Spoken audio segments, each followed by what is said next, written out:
Hit serials இனி டிவிக்கு முன்பே சன் நெக்ஸ்ட் ஆப்ல ஜாலியா எல்லாருக்கும் முன்னாடியே பாருங்க. இப்பவே சன் நெக்ஸ்ட் ஆப்பை டவுன்லோட் பண்ணி சப்ஸ்கிரைப் பண்ணுங்க. நல்லா இவ மண்டையில உரைக்கிற மாதிரி சொல்லுங்க மாமா.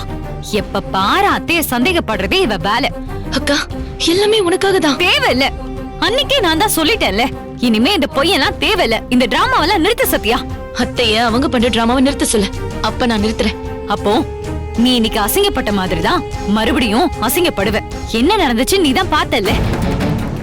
நீ எவ்வளவு பெரிய தப்பு பண்ணியும் உன் புருஷன் உன்னை அடிக்க வந்தும் அத்தை தடுத்து நிறுத்தினாங்கல்ல. உன்னை மன்னிச்சாங்கடி. அது தாண்டி அத்தை. சத்யா, நான் ஏற்கனவே சொன்னதுதாமா, இப்பவும் நான் சொல்றேன். எனக்கு செல்வாவை பத்தி நல்லாவே தெரியும். அவ திருந்திட்டு வராமா, அவ கொஞ்சம் கொஞ்சமா மாறிட்டு வரா. அதுக்கு காரணம் தேவியோட வயித்துல இருக்கிற குழந்தைய கூட இருக்கலாம்ல. பேரப்புள்ள பாசம் அவளை மாத்திக்கிட்டு இருக்குமா. அவளுக்கு கொஞ்சம் டைம் கொடு. நீ விபரீதமா ஏதாவது யோசிச்சு எதுலயாவது மாட்டிக்காதமா. தேவி, நீயும் ஒரு தப்பு பண்ணிருக்க.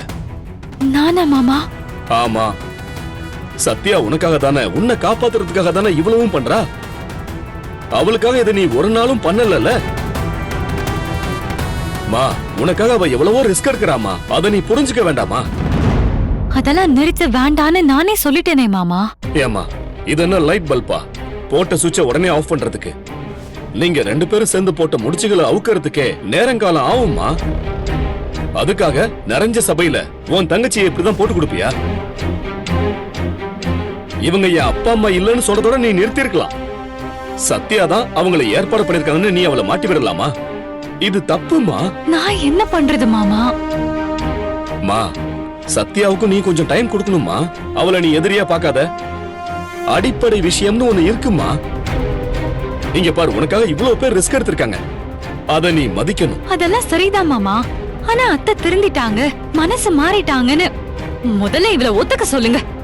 அப்புறம் நான் மாறுறேன். தேவி,